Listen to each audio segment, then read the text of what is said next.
সংসারে সমস্ত জায়গায় এই ব্যবসা চলতে থাকে। কিছু পাওয়ার জন্য কিছু দিতে হয়, লাভের জন্য কিছু বিনিয়োগ করতে হয়। যদি কারোর অনুভূতি জানতে হয় তাহলে নিজের অনুভূতিকে ব্যয় করতেই হবে। এবার দেখুন না, কারোর আসল চেহারা যদি জানতে হয় তাকে স্বাধীনতা দিয়ে দেখুন।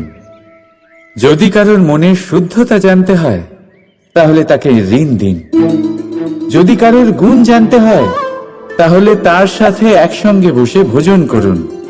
যদি কারোর ধৈর্যের পরীক্ষা নিতে হয় তাহলে তাকে তার প্রিয় কাজ করতে বারণ করে দেখুন। যদি কারোর ভালো দিক জানতে হয় তাহলে তার থেকে পরামর্শ নিয়ে দেখুন। এক অনুভূতির বদলে অন্য এক অনুভূতি বিনিময় করতে হয়। কিন্তু এই সংসারে একটাই এমন অনুভূতি আছে যেটা দেখার জন্য, যেটা পাওয়ার জন্য আপনাকেও ঠিক সেই অনুভূতিটাই দিতে হবে, আর সেটা হলো প্রেম। যদি কারোর ভালোবাসা দেখতে হয় তাহলে তাকে নিঃস্বার্থ ভালোবাসা দিন। যদি কারোর থেকে ভালোবাসা পেতে চান তাহলে তাকে নিঃস্বার্থ পরিশুদ্ধ ভালোবাসা দিন। রাধা রাধা। কর্ম। মানুষ সর্বদা কর্ম করতে থাকে, আর এই কর্মের জন্যই সে মান, সম্মান, ধন, প্রতিষ্ঠা লাভ করে। এবার মানুষ সবসময় চেষ্টা করে যাতে সে ভালো কর্ম করে যায়। তাহলে আপনাকে বলি, শুধু ভালো কর্ম করাই আবশ্যক নয়, তার থেকে বেশি জরুরি হলো এই খারাপ কর্মকে বোঝা আর তার থেকে দূরে থাকা। কারণ যখনই আপনি কোনো সঠিক কাজ করেন বা ভালো কাজ করেন, কেউ তা মনে রাখে না। কিন্তু এই সংসারে বিষয়টা হলো এরকম, আপনি একটা খারাপ কর্ম করুন আর সেটা সবার মনে থাকে। এই খারাপ কর্ম কাজলের এক কৌটোর মতো হয়। আপনি যতই চেষ্টা করুন বাঁচিয়ে ব্যবহার করার, কিন্তু এই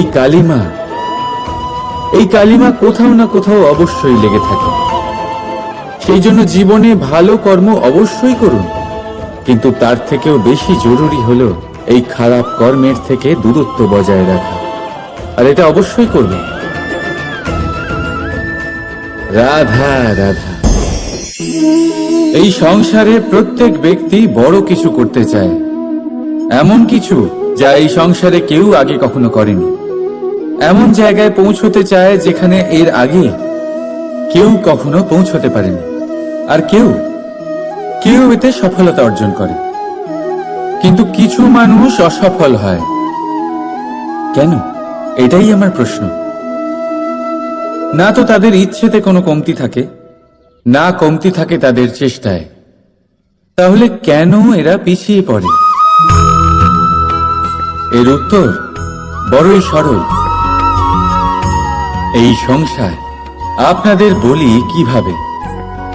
আপনারা সকলে সংসারে মহান কাজ করতে চান, সেই মান, সেই সম্মান পেতে চান যা এর আগে কেউ কখনো পায়নি। কিন্তু আপনার সমস্যা এটাও যে এই কাজে সংসার আপনার সাথে থাকছে না। বড়ই অদ্ভুত ব্যাপার। দেখুন, ভুলে যান গোটা সংসারকে, জীবনে একা একা এগিয়ে চলুন। গঙ্গোত্রী থেকে যখন একটি জলের ফোঁটা বেরোয় তখন সেটা শুধু এক বিন্দু জল। তারপরে যখন সে তার যাত্রা শুরু করে অন্য জলের ফোঁটার সাথে মিশে, তখন সে স্রোতে পরিণত হয়, গঙ্গাতে পরিণত হয়। যদি আপনি জীবনে এগোতে চান তাহলে একলা এগোতে শিখুন, নির্ভীক হয়ে, সাহসের সাথে, ধনাত্মক চিন্তা নিয়ে জীবনে এগিয়ে চলুন, একা এগিয়ে চলুন। আর দেখবেন সেই মান, সেই সম্মান আপনার জন্যই অপেক্ষা করে আছে। রাধা রাধা। তারপর একজন জ্ঞানী ব্যক্তি ওনাকে বললেন যে আপনার জামা কাপড়ের যে রং সেটা বিপদকে আমন্ত্রণ জানাচ্ছে। এই জামা কাপড়গুলিকে পাল্টে ফেলুন। উনি সেগুলো পাল্টে ফেললেন, তাও সমস্যার সমাধান হল না। আবার একজন জ্ঞানী ব্যক্তি বললেন যে আপনার আশেপাশে যে মানুষজন রয়েছে তারা এটা চায় না যে আপনি সফল হন, তারা আপনার ক্ষতি চায়। তাদের সাথে সমস্ত সম্পর্ক ভেঙে ফেলুন। তো উনি সম্পর্ক ভেঙে ফেললেন, কিন্তু তাতেও ওনার জীবনে কোনো পরিবর্তন এলো না। তার মানে তিনি বাড়ি পাল্টালেন, জামা কাপড় পাল্টালেন, সম্পর্ক পাল্টালেন, যেটা পাল্টালেন না তা হলো স্বভাব। এই যে স্বভাব, এটা অত্যন্ত গুরুত্বপূর্ণ। এই স্বভাবই আপনার ব্যক্তিত্ব তৈরি করে। তাই নিজের স্বভাব শুধরে ফেলুন, তাতে ভালো পরিবর্তন আনুন, সবকিছু ভালোই হবে। রাধা রাধা। এই প্রদীপ দেখতে পাচ্ছেন আপনি? নিজেও জ্বলে আর এই বাতিকেও জ্বালিয়ে রাখে, আর এই সংসারকে প্রদান করে প্রকাশ। অন্ধকারাচ্ছন্ন ব্যক্তিকে প্রদান করে আশার আলো। কিন্তু এটা কখনো ভাবে না যে সেই মাটি কেমন হবে যা দিয়ে এটা তৈরি করা হয়েছে, সেই কুমোর কেমন হবে যে একে আকার দিয়েছে। ভাবে না যে একে কিনেছে তার বাড়ি কেমন হবে, তা কতটা সুসজ্জিত। কিচ্ছু নয়, শুধু এই সংসারকে প্রকাশ প্রদান করে। আর হয়তো সেই জন্যই প্রদীপকে এত ভালোবাসা হয়। সে নিজের বা অন্যের বাড়ি দেখে কখনোই জ্বলে না, সে জ্বলে শুধু অন্ধকারের সাথে লড়াই করতে। তাই আপনিও নিজের ব্যবহার এই প্রদীপের মতো করে তুলুন। নিজের পরিচয় সরিয়ে নিঃস্বার্থভাবে কর্ম করে যান, আর নিজের জন্য এক নতুন, এক বিশাল, এক অদ্ভুত পরিচয় তৈরি করুন। রাধা রাধা। আপনি নিশ্চয়ই দেখে থাকবেন যে প্রদীপের নিচে অন্ধকার থাকে। যে প্রদীপ সংসারকে আলোকিত করে সেই প্রদীপের নিচেই অন্ধকার। এবারে অনেক মানুষ আছে যারা এই বিষয়টা এইভাবে দেখে যে ব্যক্তি নিজের সমস্যার সমাধান করতে পারে না, আর গোটা সংসারকে উপদেশ দেয়। কিন্তু এইটা দেখার আরো একটা দৃষ্টিভঙ্গি আছে, আর সেটা হচ্ছে যে স্বয়ং জ্বলে সংসারকে আলোকিত শুধু সেই করতে পারে যা রাধার বড়ই শীতল হয়। এই সংসারের পথপ্রদর্শক সেই হতে পারে, এই সংসারকে দিশা সেই দেখাতে পারে যার মধ্যে সন্তোষ আর ধৈর্য শক্তি আছে। এবারে দেখুন, এটা অত্যন্ত গুরুত্বপূর্ণ বিষয় যে বিবেক তখনই কাজ করে যখন মন শান্ত থাকে, যখন মন শীতল থাকে। তাই যদি আপনি এই জীবনে কোনো বড় কর্ম করতে চান, তাহলে সর্বপ্রথম আপনার এই মনকে, এই বিবেককে, এই হৃদয়কে, এই আধারকে, এই ভূমিকে শীতল রাখতে শিখুন। ধৈর্য ধরুন। সংসারে এমন কিছু নেই যা আপনি করতে পারবেন না। রাধা রাধা। সংসারে প্রত্যেক ব্যক্তি কোনো না কোনো রূপে ঈশ্বরকে মানে। কেউ মূর্তি রূপে, তো কেউ তত্ত্ব রূপে, কেউ ভাবনা রূপে, আবার কেউ স্বভাব রূপে। কেউ নিজের মধ্যে পরমাত্মা খোঁজে, আবার কেউ অন্যের মধ্যে। কারোর কাছে জ্ঞানই পরমাত্মা। সংসারে প্রত্যেক মানুষই কোনো না কোনো রূপে তার ঈশ্বরকে পেয়েই যান। কিন্তু একটা কথা বলবো, ঈশ্বর প্রথমেই নিজের একটা স্বরূপ পৃথিবীতে আপনার কাছে পাঠিয়ে দিয়েছেন। সেই স্বরূপ হলো আপনার মাতা, আপনার মা। সেই মা যিনি আপনাকে জন্ম দিয়েছেন, আপনাকে বাঁচতে শিখিয়েছেন, আপনাকে সংস্কার দিয়েছেন। যদি আপনি কখনো কোনো অনুচিত পথে অগ্রসর হয়েছেন, তখন তিরস্কার করে আপনাকে সঠিক পথে এনেছেন। যদি আপনি এই সংসারে অসফল হয়েছেন, তখন তার আঁচলের উষ্ণতা দিয়ে আপনাকে আশ্বাস জুগিয়েছেন। সেই সমস্ত কাজ করেন এই মা, যা ঈশ্বরও করেন। সেই জন্য মনে রাখবেন যে এই সংসারে আপনার সবচেয়ে প্রথম ঈশ্বর যদি কেউ থাকে তাহলে তা আপনার মা। প্রত্যেক প্রতিমাতেই ঈশ্বর নাই থাকতে পারে, কিন্তু প্রত্যেক মায়ের মধ্যে ঈশ্বর অবশ্যই থাকে। রাধা রাধা। অভিমান, আত্মসম্মান, অহংকার, দেখতে গেলে এই তিনটি শব্দ ভিন্ন ভিন্ন, কিন্তু এর মূল আধার একই, আত্মসম্মান।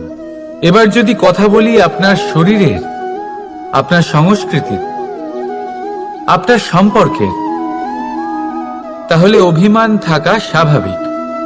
এবার যদি কথা বলি আপনার ব্যক্তিত্ব নিয়ে, আপনার আদর্শ নিয়ে, আপনার বিচারধারা নিয়ে, তাহলে আত্মসম্মান হলো একটা গুণ।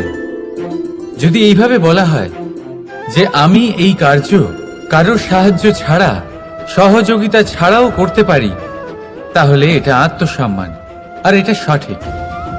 যদি এভাবে বলা হয় যে আমি এই কার্য কারোর সাহায্য ছাড়াই বা কারোর সহযোগিতা ছাড়াই করে ফেলেছি, তাহলে এটা অভিমান, এটাও সঠিক।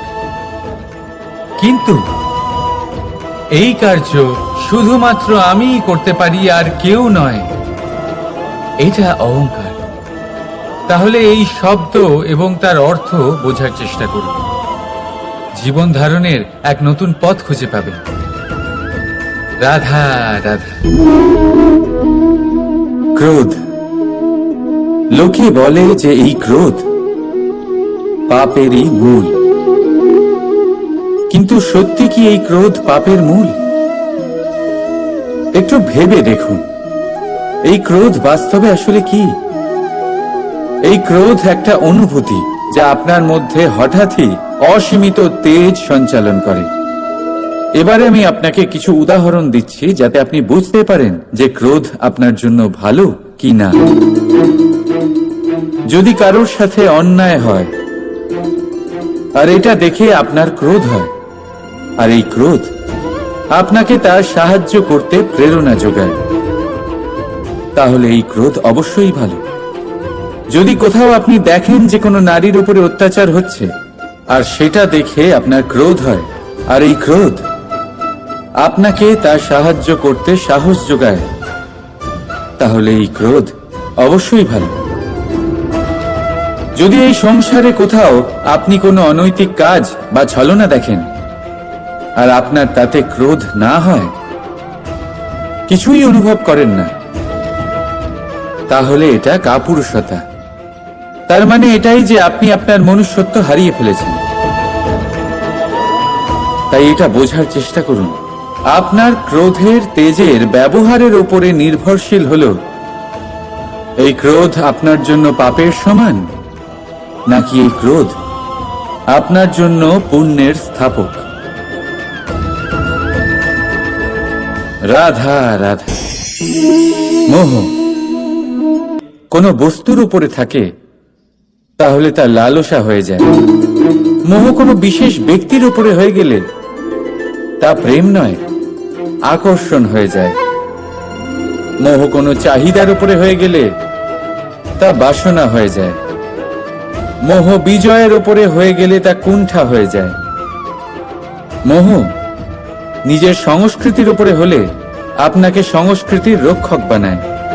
যদি এই মোহ নিজের গুণের উপরে হয়, তাহলে সেই শিল্প দ্বারা আপনি এই সংসারে অদ্ভুত সব কাজ করতে পারবেন। এবারে এটা আপনার উপরে নির্ভরশীল যে এই মোহকে আপনি সৃজনের আধার বানাতে চাইবেন নাকি বিনাশের অস্ত্র বানাতে চাইবেন। ভেবে দেখুন, সিদ্ধান্ত আপনার। রাধা রাধা। এই লক্ষ্য আসলে কি? এই লক্ষ্য তাই যা আমরা পেতে চাই। এই সংসারে সুখী কে হয়? সুখী সেই যে তার লক্ষ্য পেয়ে গেছে। দুঃখী কে হয়? দুঃখী সেই যে তার লক্ষ্য এখনো পায়নি। এবারে প্রশ্ন এখন এটাই যে লক্ষ্য সবাই পেতে চায়, লক্ষ্য পাওয়ার জন্য সবাই প্রাণপণ চেষ্টাও করে, তাহলে সবাই তাদের লক্ষ্যে পৌঁছতে পারে না কেন? ঠিক আছে, কোথাও না কোথাও কিছু না কিছু কমতি থেকেই যায়, যাই বাধা থাক। আজকে আমি আপনাকে একটা উপায় বলবো এই লক্ষ্য পাওয়ার জন্য। একটা কাগজ নিন, তাতে একটা চিহ্ন বানান, সেটাই হবে আপনার লক্ষ্য। এবারে সেই লক্ষ্যে পৌঁছানোর একটা পথ বানান। এবারে এই যাত্রাকে ভিন্ন ভিন্ন ভাগে বিভাজন করে দিন। এবারে এটা হলো আপনার পরিকল্পনা। এবার এই পরিকল্পনা ক্রমানুসারে আপনি পালন করতে থাকুন, এটাই হবে আপনার চেষ্টা। এবার এইভাবে যদি আপনি চেষ্টা করতে থাকেন, যাই আপনার কল্পনা হোক না কেন তা বাস্তব অবশ্যই হবে। তাহলে এই কল্পনাকে বাস্তবে রূপান্তরিত করুন। এইভাবেই নিজের পরিকল্পনা পালন করতে থাকুন। আপনার যাই কল্পনা থাকুক বা যাই লক্ষ্য থাকুক, তা বাস্তবে পরিণত হয়ে আপনার হাতে অবশ্যই আসবে। রাধা রাধা। প্রত্যেকের জন্য আলাদা আলাদা। কারোর জন্য এই সময় ভালো, আবার কারোর জন্য এই সময়ই খারাপ। এক্ষুনি এই মুহূর্তে কারোর মুখে সফলতার আলো রয়েছে, আবার কারোর মুখে অসফলতার নিরাশা। এটা কেন?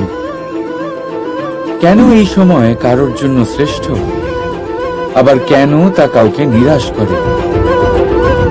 এটার উত্তর হলো আপনার চিন্তা, আপনার কর্ম। যেমন আপনার চিন্তাধারা তেমন আপনার কর্ম, আর তেমনই হবে আপনার এই সময়।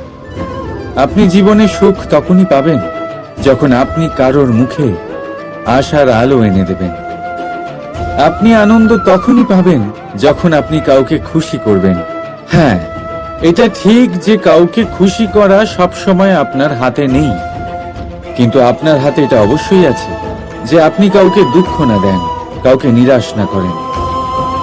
আর কোনো ব্যক্তিকে দুঃখ না দেওয়ার এই চেষ্টাও আপনার কর্মই বটে। আর এই শুভ কর্মের ফল আপনাকে প্রকৃতি অবশ্যই দেবে। তাই মনে রাখবেন, ভালো সময় তারই আসে যে কখনো কারোর খারাপ চায় না। রাধা রাধা। লোকে বলে মানুষ নিজের ভবিষ্যৎ জন্ম থেকেই লিখিয়ে আনে, অর্থাৎ এখানে এই কপালে। ভাগ্য দেবতা আমাদের সমস্ত উত্থান, সমস্ত পতনের হিসেব সবটা লিখে দেন। কিন্তু কপালে কেন, পায়ে নয় কেন?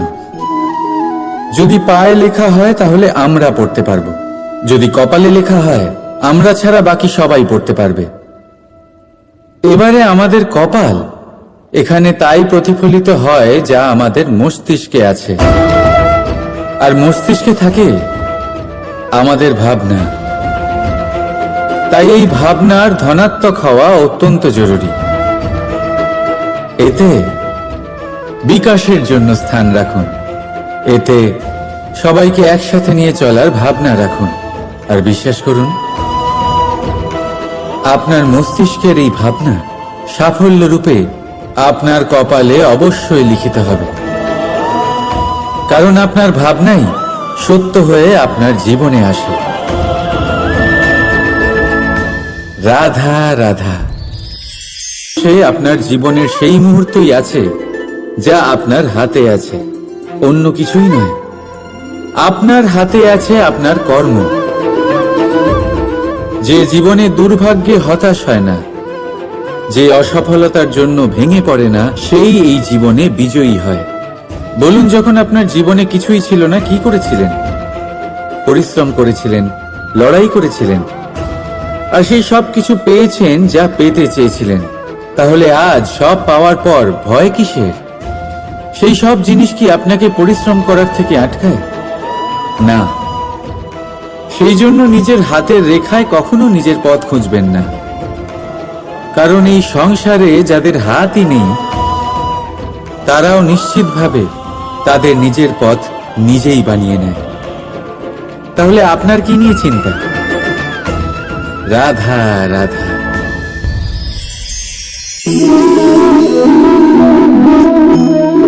লোকে আমাকে সবসময় জিজ্ঞেস করে যে কানাই, এখন তুমি বড় হয়ে গেছো, এই বাচ্চাদের সাথে থেকে তুমি সবসময় দুষ্টুমি করো কেন?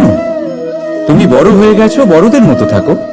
বেশিরভাগ লোকে এটা বুঝতে পারে না, ভাবে উনি তো ভগবান, ভগবানের মতো গম্ভীর নয় কেন।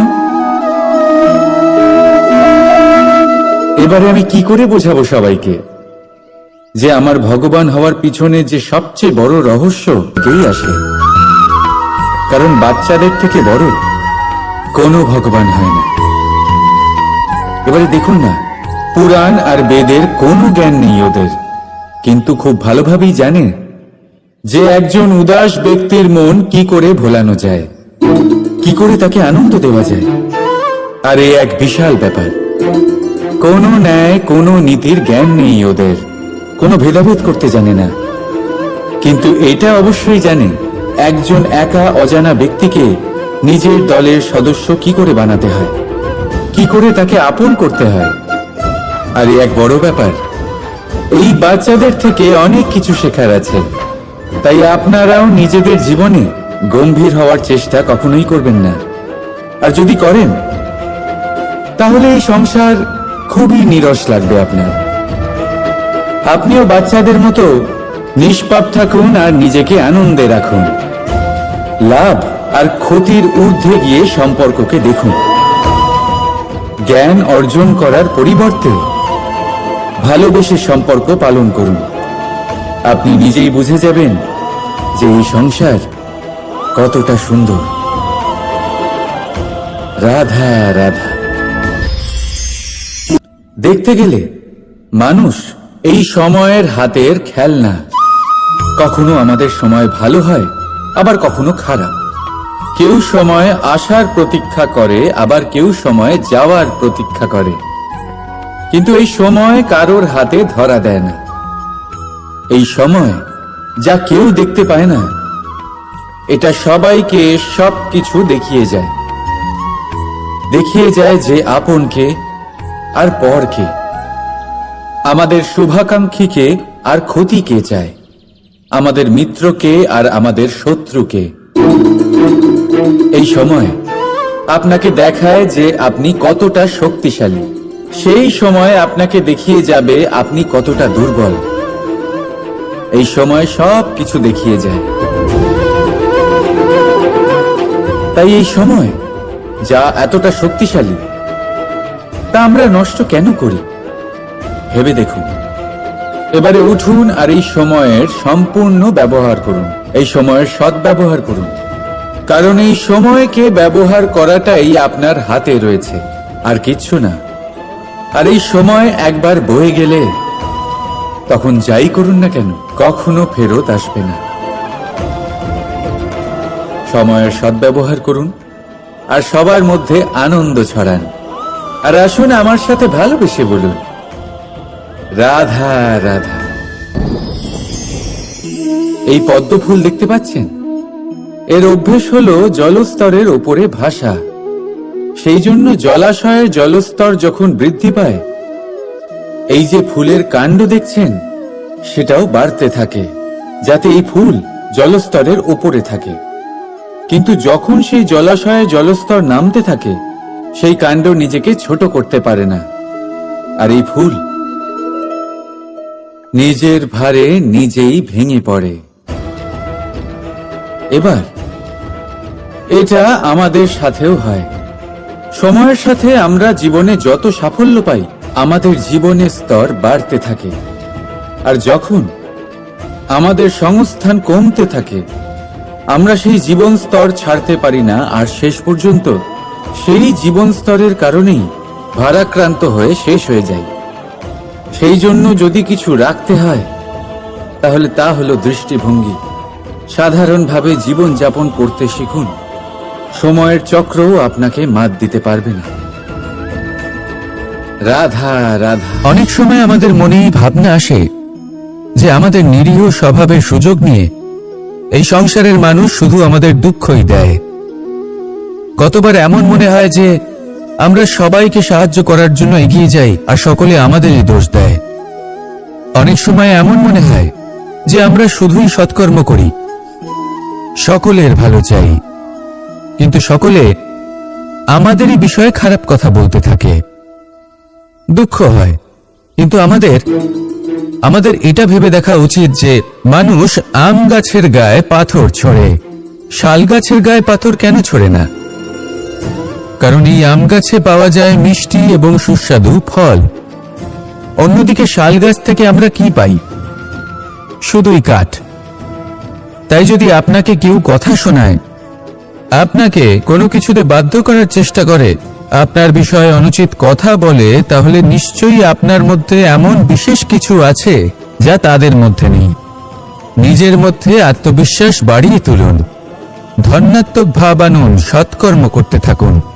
কোনো কটুতা এই মনে প্রবেশ করতে দেবেন না। এই মন সুপ্রসন্ন হয়ে বলবে, রাধা রাধা। খুব সুন্দর একটা কাহিনী আছে।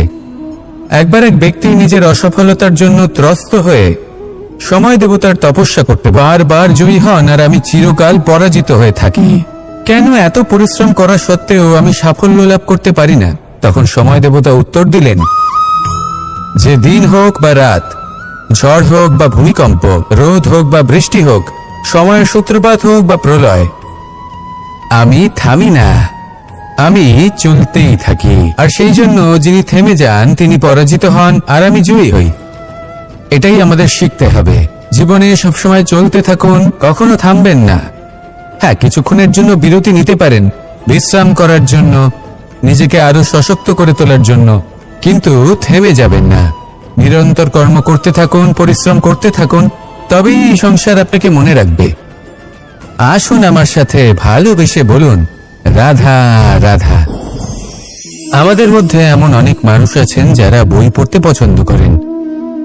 অনেক মানুষ আছেন যারা ভিন্ন ভিন্ন রকমের কাহিনী পড়েন।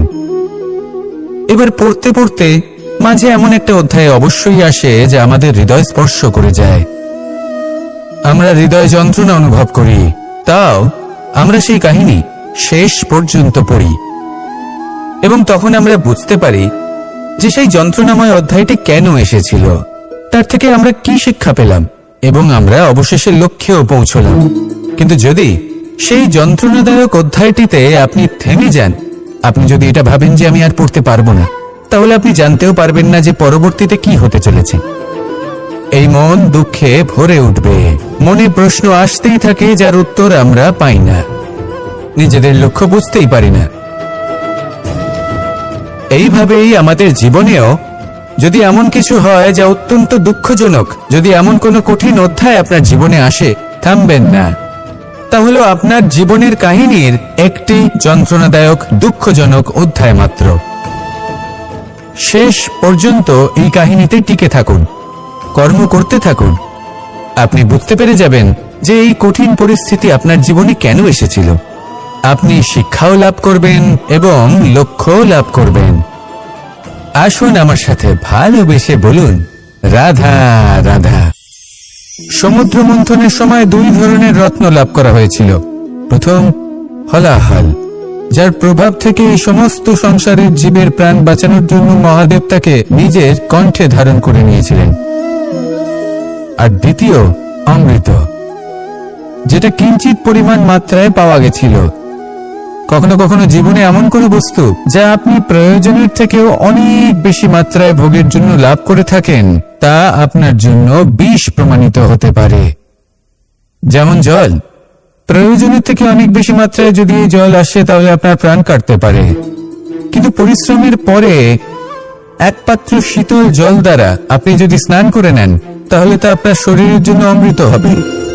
পরিশ্রম করার পরে যদি আপনার শরীর এক পাত্র খাবার লাভ করে, তাহলে তা আপনার শরীরের জন্য অমৃত। কিন্তু যদি কোনো পরিশ্রম না করেই আপনি দিনরাত শুধুই খাবার গ্রহণ করতে থাকেন, তাহলে আপনার কাছে তা বিষ সমান। বিষ এবং অমৃত গ্রহণ করাটা আপনার উপরে নির্ভর করছে। কোনো বস্তু আপনার পক্ষে বিষও হতে পারে, আবার অমৃতও হতে পারে। নির্ভর করছে যে আপনি সেটা কিভাবে ব্যবহার করছেন, কতটা মাত্রায় ব্যবহার করছেন।